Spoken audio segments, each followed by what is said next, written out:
السلام علیکم، میں ہوں مدثر راجپوت۔ آج کا جو میرا خاص ایک عنوان ہے وہ ذرا ہٹ کے ہے۔ کبھی کبھار زندگی کی ایک لائن میں چلتے چلتے اس لائن کو تھوڑا سا تبدیل کر لیں، اس روٹین کو، اس شیڈول کو چینج کر لیں۔ کبھی کبھار دوستوں کے ساتھ آؤٹنگ پر چلے جائیں، کبھی کبھار گھر والوں کے ساتھ مل کر گھر کے کچھ مین کام کر لیں اور منفی لوگوں سے چھٹکارا حاصل کریں۔ ہمیشہ مثبت لوگوں سے ملیں، ان لوگوں سے ضرور ملیے جن کی وجہ سے آپ اس مقام پر موجود ہیں۔ جو وہ لوگ اگر میسر نہ آتے تو آپ شاید ان کی مدد کے بغیر وہ مقام حاصل نہ کر سکتے۔ ان لوگوں کا شکریہ ضرور ادا کریں جن کی آپ کے ذات کے ساتھ ایک کنیکشن تھا۔ اس کنیکشن کی وجہ سے کسی نے آپ کے ساتھ بھلائی کی، کسی نے آپ کو ایک اچھا مشورہ دیا، کسی نے آپ کے ساتھ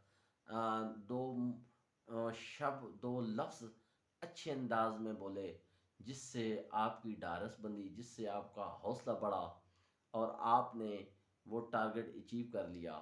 ان لوگوں کا لازمی شکریہ ادا کریں۔ کبھی کبھار پہاڑوں پر چلے جائیں، اکیلے بیٹھیں، اپنی ذات سے باتیں کریں، اپنے آپ سے باتیں کریں۔ اس سے کیا ہوگا کہ آپ کو اپنی جو آپ کی ذات ہے وہ پہچاننے کا موقع ملے گا اور آپ لوگ وہ جو پریشانی ہے اس سے باہر نکل آئیں گے۔ اور ایک اور بھی طریقہ ہے جی، کبھی کبھار ایسے بھی کر لیا کریں کہ اپنے ملازمین جو ہیں آپ کے، ان کے پاس چلے جائیں، ان کے ساتھ بیٹھ کر کھانا کھائیں۔ اور کبھی کبھار اگر آپ اچھی سیٹ پر ہیں تو اسی ٹیبل پر اپنے ملازم کو بلا لیں اور اس کو اپنے پاس بٹھا کر اسے کھانا کھلائیں۔ اس سے کیا ہوگا؟ اس سے دو چیزیں ہوں گی۔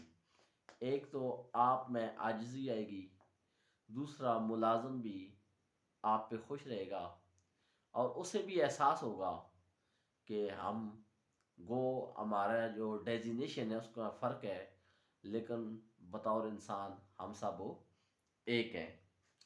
ذرا اپنا لیول، انا، فخر، غرور، تکبر، ان کو تھوڑا سا کم کر کے دیکھیں۔ دوسروں کے ساتھ ذرا برابری کر کے دیکھیں۔ آپ جب اپنے سے اوپر کی برابری کرنے کی کوشش کریں گے تو آپ کو نقصان ہوگا۔ وہ کیسے؟ کہ اس کا اگر لیول بہت اونچا ہے تو آپ تو اتنی جلدی اس تک نہیں پہنچ پائیں گے، تو خواہ مخواہ آپ نے بہت ساری ٹینشنیں اپنے سارے ڈال لیں گے اور وہ جو حسد ہے یا وہ سٹریس ہے وہ آپ کے لیے مستقل ذہنی تناؤ کا باعث بنے گا۔ حقیقت جو ہے اس کے بغیر گزارا نہیں ہے۔ حقیقت پسندی کی طرف آئیے تاکہ ایک اچھی زندگی گزاری جا سکے۔